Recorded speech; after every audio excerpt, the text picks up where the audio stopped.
Thank you for joining us to talk about the project and your projects.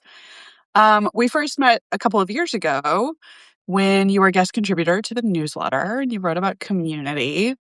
Um, I'm actually not sure if it started. It says connecting. Oh, there we are. It's just Okay, live good. now. Yeah. Yeah, so we first met a few years ago when you contributed to the newsletter. We actually met in Lindsay Stripling's. I just remembered this in Lindsay Mhm. Stripling's chat. It's all connected. But I would love to have you tell us a little bit about how you got involved with the project several years ago. Yeah. Thanks for having me on. It's so exciting. I just love the 100-day project and the community and stuff, so it's fun to get to chat about it. Um, I love your enthusiasm and I appreciate you sharing. Thanks. Yeah, it was a while ago. I remember I used to see it was like a friend of a friend I would see posting online each year for the 100-day project, and I was always thought, "Oh, that sounds so fun." I had been into art as a teen and kind of like very like till I was about 20. I was into art and thought, "Oh, I'll be an artist." But I really didn't quite have my own creative voice yet, and I didn't really know what that was going to look like. And I just got a bit discouraged thinking of just trying to like make something to sell to someone, and I didn't even know who that would be. So I think I just took a long break from age like 20 all the way up until like 2018. I think I just saw the 100-day project was about to start, and on the day of the project, I thought, "Oh, I'll just do that." So in 2018, I joined in and did 100 days of plein air painting, which is painting outside. So I was just doing, like, little watercolors because my goal was just to kinda do more art and, like, get out in nature that year. And it was just so exciting, I think, to be part of something that everyone else was also doing.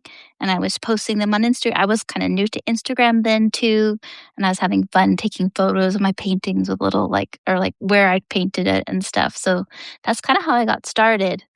Um, it's kind of like my little step back into art in a kind of a non-serious way because I wasn't like, what can I paint that someone will buy? It was more like, quick, I have 10 minutes today. What can I find outside that I'm interested in painting?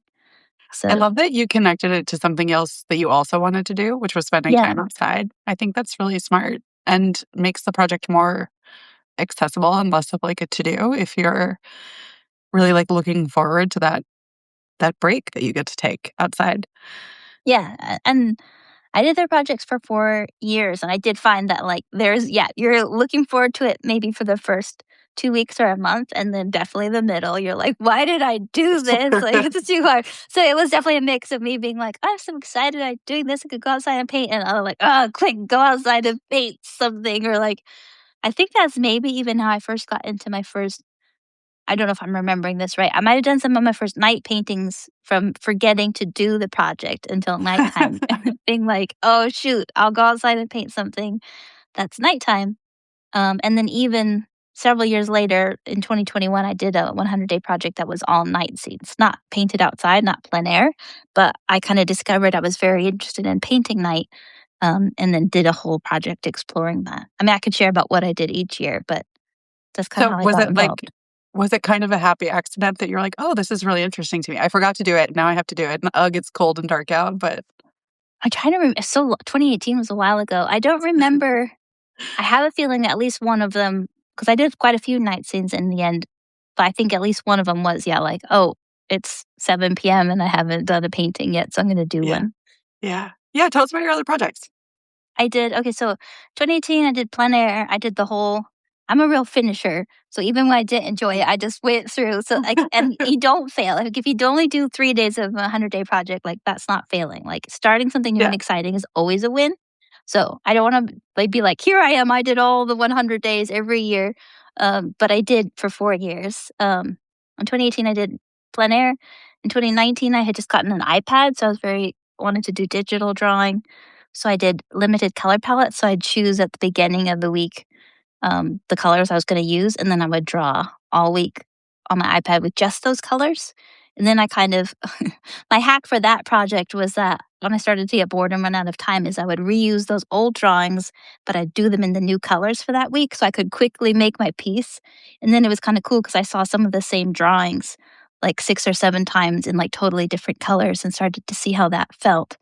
So part Yeah. of, like, getting sick of the project and trying to figure out a hack of how to make it easy and quick helped me learn. So I think that's another takeaway for me was that, like, when it stops being fun doesn't it's not a bad thing necessarily, like, that sometimes when you're gonna push and learn something new.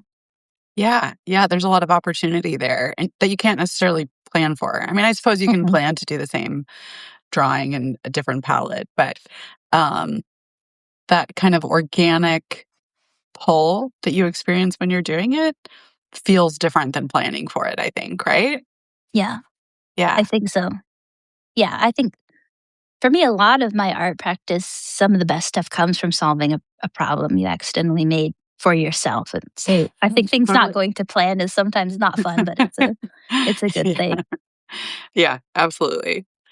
And then Uh in 2020, I remember that year you is when you started the project earlier, like how it All is everywhere, now yeah. in February, and that year I illustrated and wrote about, like, past trips, so I, like, revisited all my past trips because back then I wasn't drawing, so I hadn't drawn any of these trips. I went back through, like, old photos and stuff, and I, like, enjoyed doing, like it was kinda like a writing and drawing practice for that one, and that was really fun.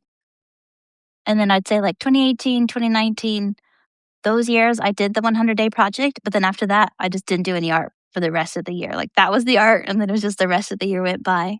But 2020, because I had a bit more time and I really enjoyed that project, is when I kinda started to keep going with art, and I started, like, drawing online with my friend, and that kind of led all the way into 2021, which is when I did that night scene project.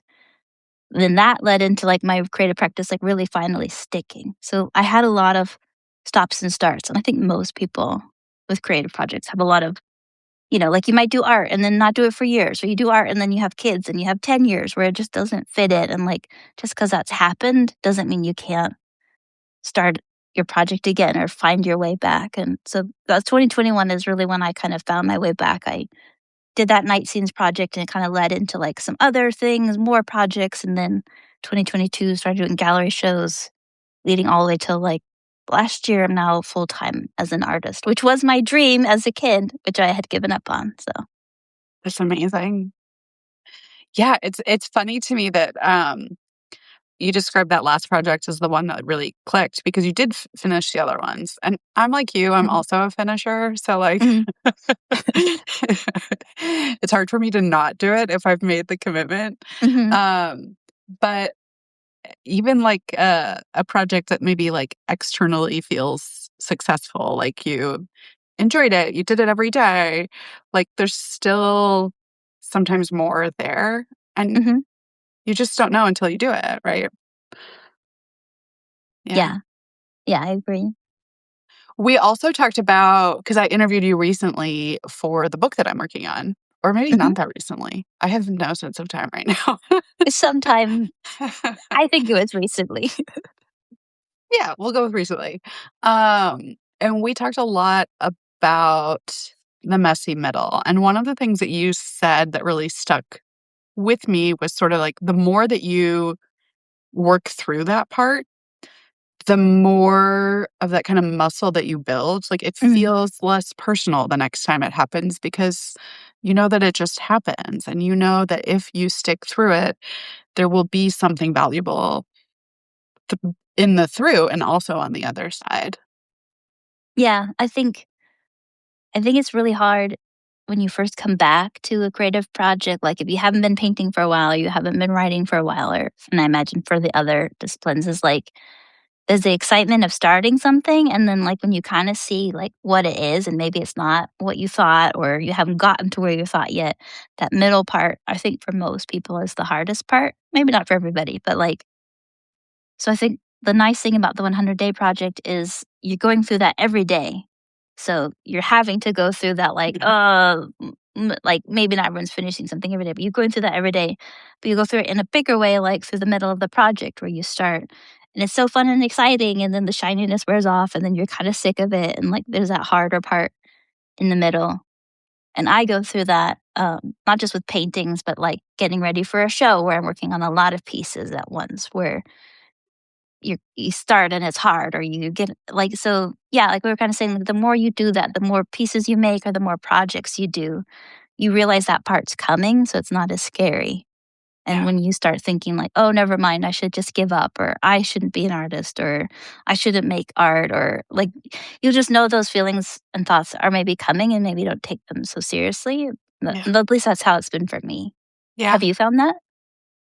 Yeah, and I mean, I think the same is true in life too. Like, a nice thing about getting older is that even when hard things happen, I have, an understanding of my capacity to deal with it. I have, like, a library of experiences that show me that I can do it because I've done it. There's, Yeah. like, a lot of skill building through difficult moments.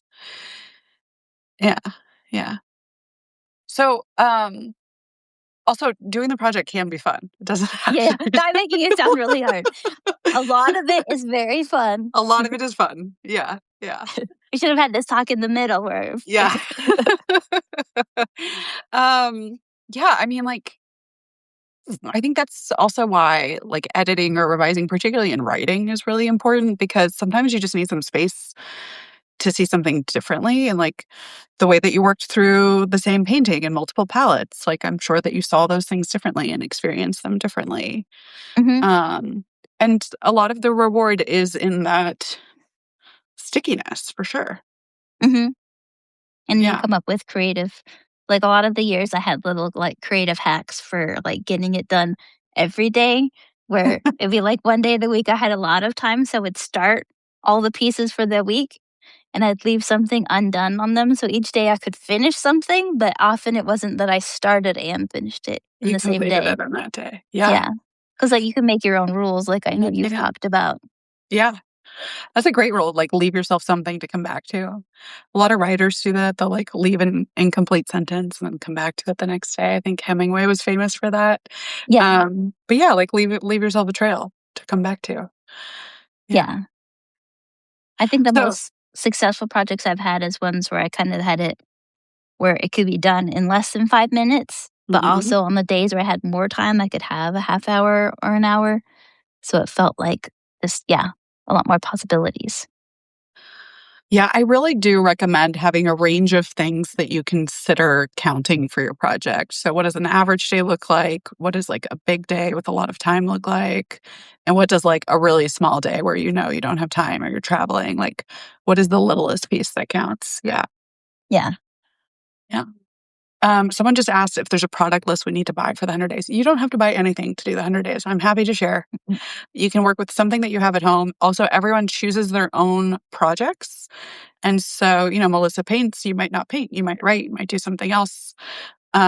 But if you're looking for advice for types of favorite products from people, I'm sure that they would be happy to share. You can add a clarifying comment or question if you'd like.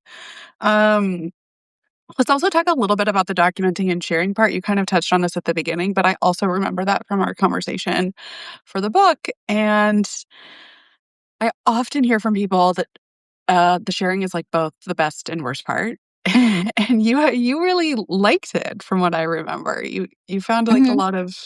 Tell us about it. I think for my projects, I felt like sharing was almost like its own part of the project and its own part of the creative process. So the years that I wasn't working digitally, I had a lot of fun. I would, like, put my like, how could I tell the story of making the thing in the photo? So I'd have, like, the sketchbook and maybe the flower I was drawing and some art supplies. I think it was, like, a second project to, like, making the photo. And the year that I did the travel drawings, I really enjoyed writing the captions and, like, going back through and creating memories.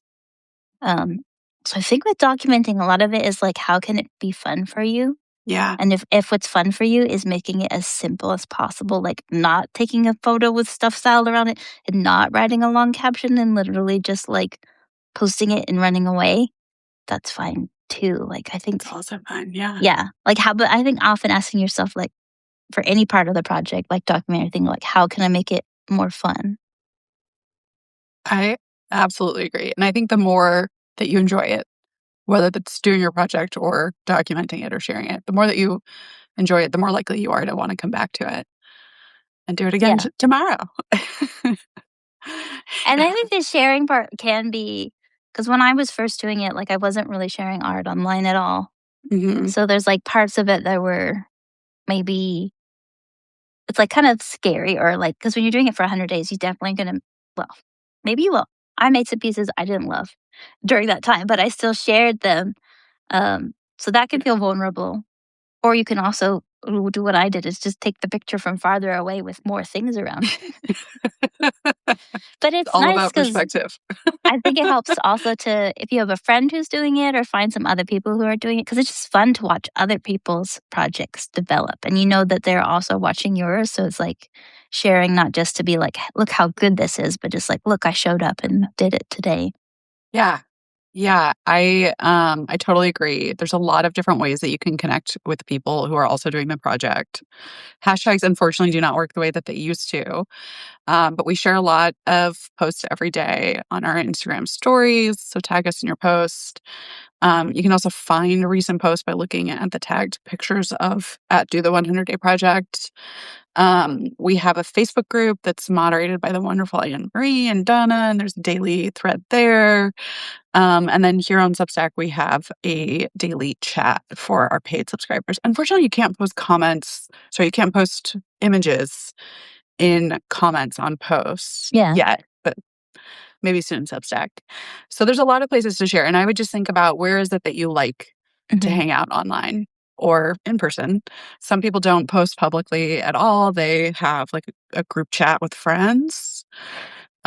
So where do you like to do it? Again, like it's all about making it enjoyable for yourself. Where do you like to do it? Where are the people you like to hang out with? Who do you want to connect with? There's so many different ways to connect with people. And you really have connected with people through your art a lot.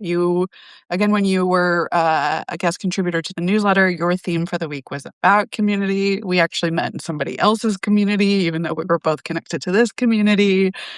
Like, there's so many wonderful places for you to find, people who are going to want to see your art and be excited to get to know you and for you to get to know them.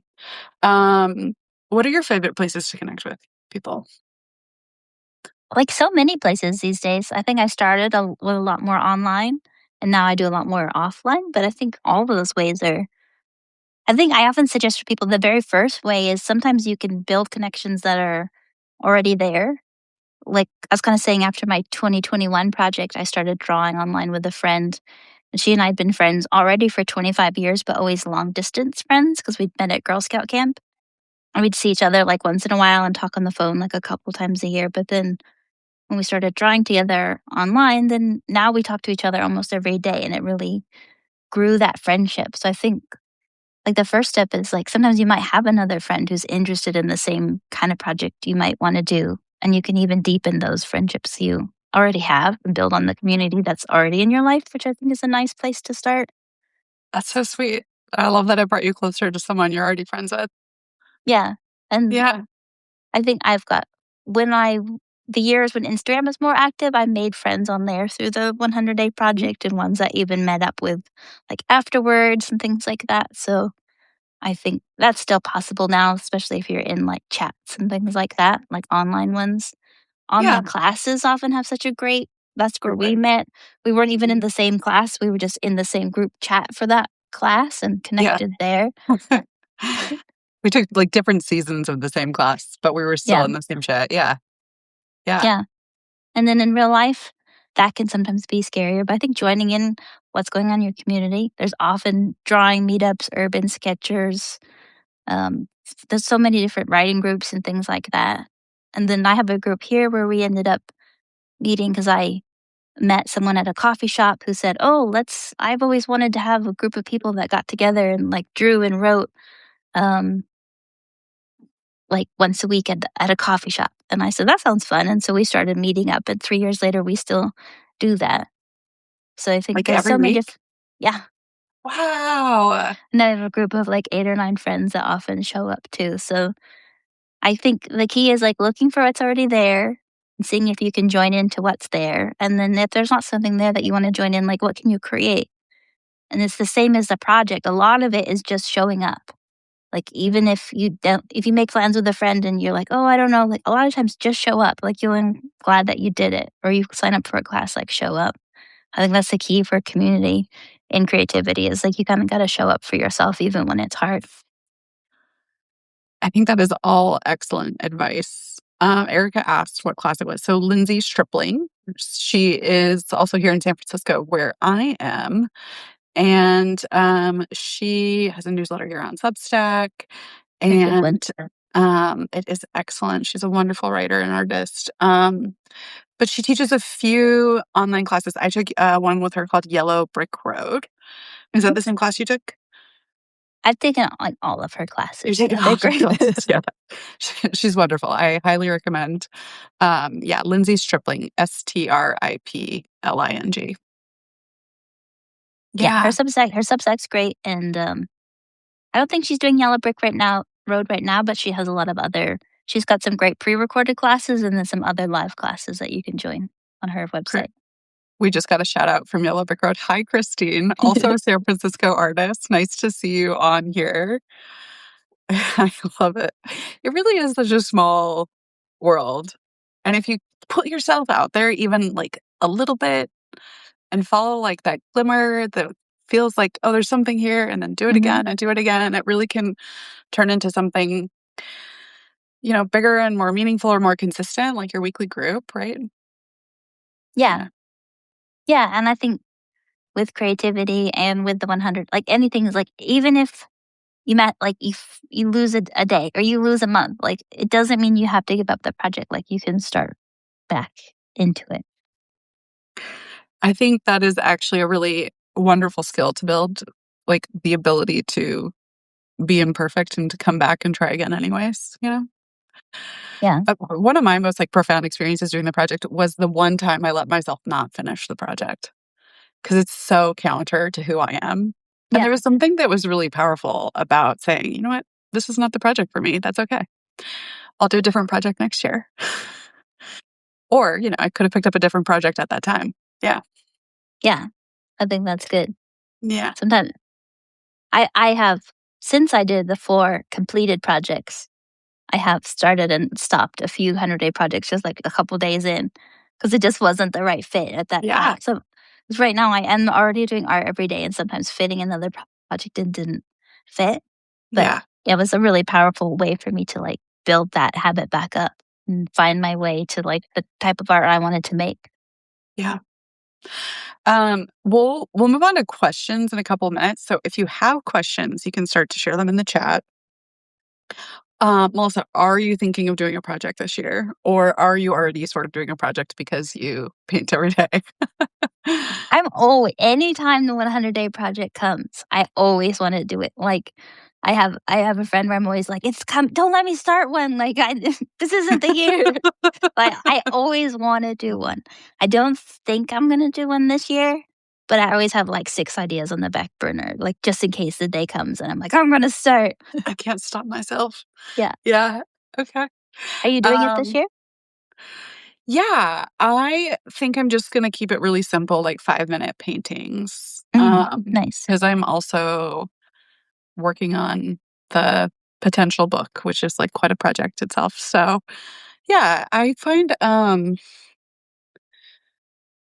painting to just be so soothing. And Mhm, I'm not like particularly good at it, to be honest with you. And there's something so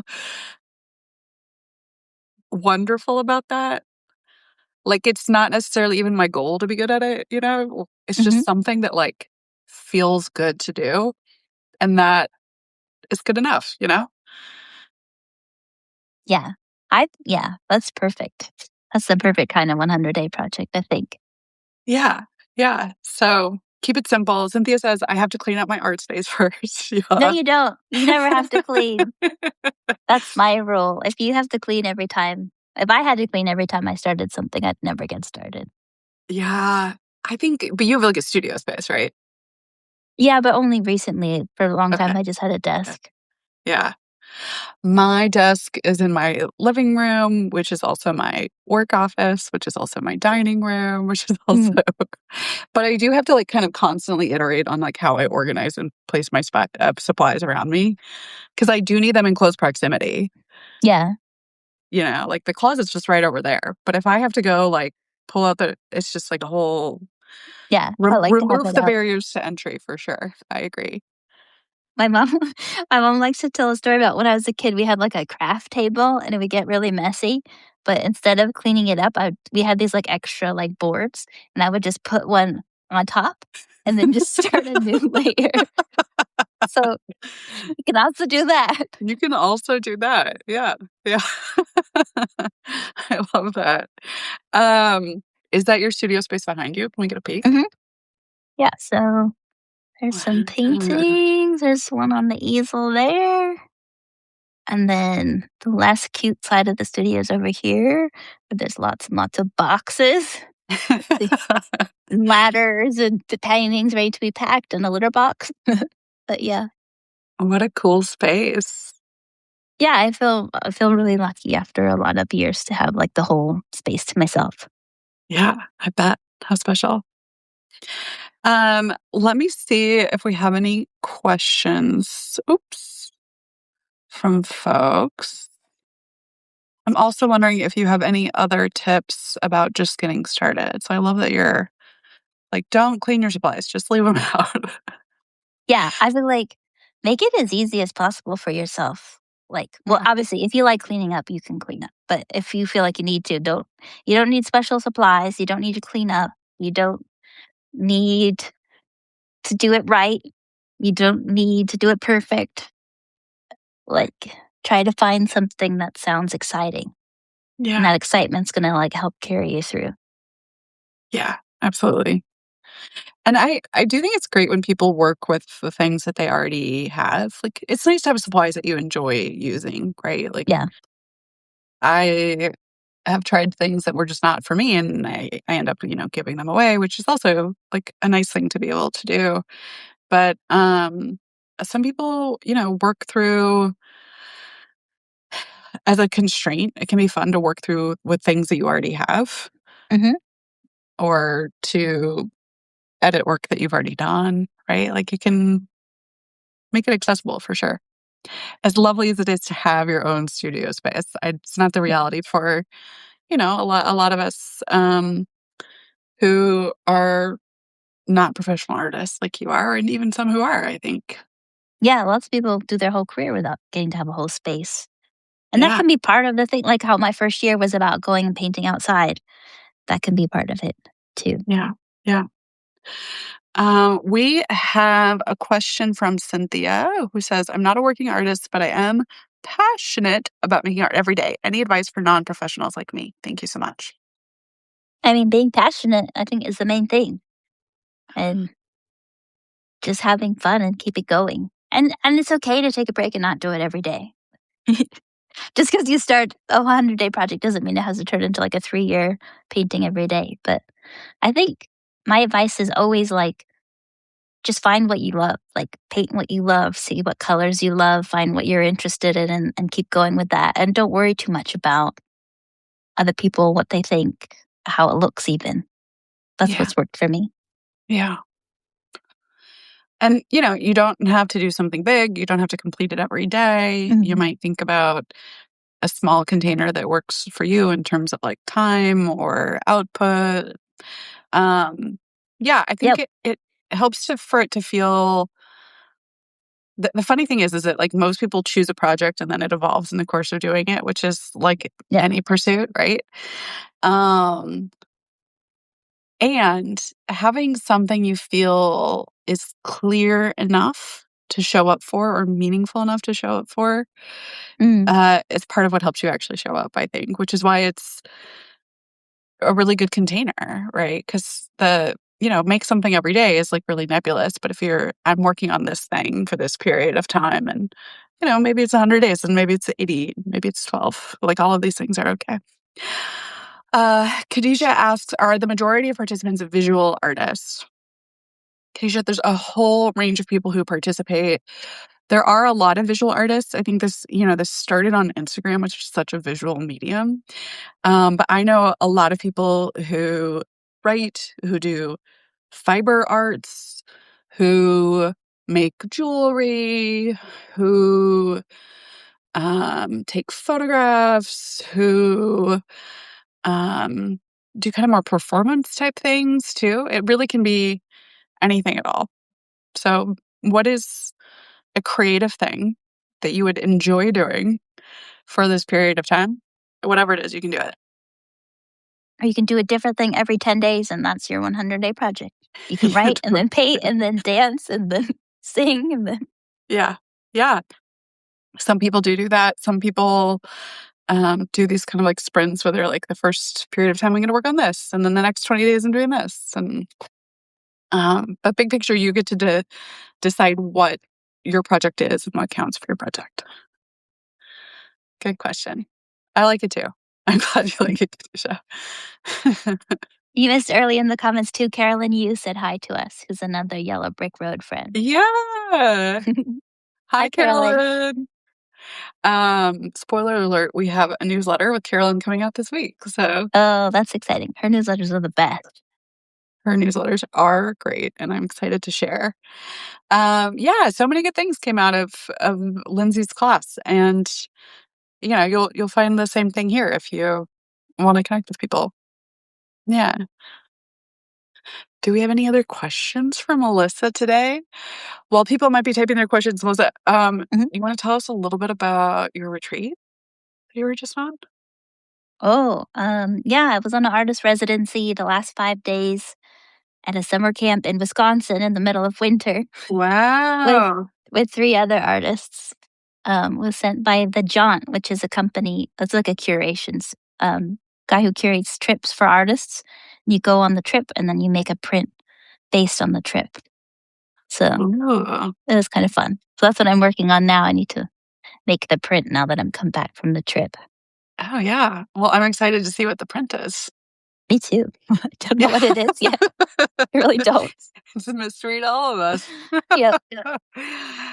Melly says, last year I did random things for the first few weeks, but then by day 40, I started drawing and painting birds, and that was pretty much it for the rest of the 100 days. Yeah, Oh, that's that's great, cool to Melly. kind of So some discover the project within experimenting. it. Yeah. Yeah, got you there. That's wonderful. Okay, Melissa, well, if not a project this year, what is next for you other than this print? Um, well, so now I'm thinking, I now just remembered a project idea that I've had for a few years that I always wanted to do. So now I'm like, oh, should I do that? I wanted to do a 100-day project that was like a giant painting where you just painted like one element of the painting Yeah, each day, like a yeah. painting with like 100 animals in it or something. That's really fun. And you know what it's making me think of? It's kind of wild. There's this guy, I had to delete TikTok because TikTok got, anyways, but there's this artist on there who's painting his apartment in these small squares every day. But because like the perspective changes, that collectively there's this sort of like, it's adding up to his entire apartment, but in this kind of surreal but really beautiful way. Hmm. I love the idea of like small paintings that become a bigger painting. Yeah. That's cool. Paint your entire apartment. It's a good project. Yeah. But yeah, he truly does these like little maybe 4x4 or 5x5 every day.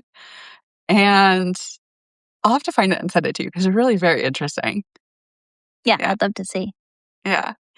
I think that sounds like a really fun project if you decide to do it. And also, it's okay to sit it out if that's not where you're at right now. You got to choose what feels right for you. Yeah, definitely. Yeah.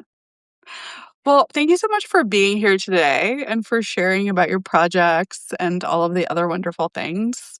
And for all the great advice around building community and working through the messy middle and sharing your art and making it fun. I think that's all excellent, excellent advice that people will be happy to have heard. Sometimes, you got to hear it a lot of different ways and from different people to get Mhm. like the aha moment. So I'm always happy to bring in friends of the project and other perspectives. So appreciate you being here.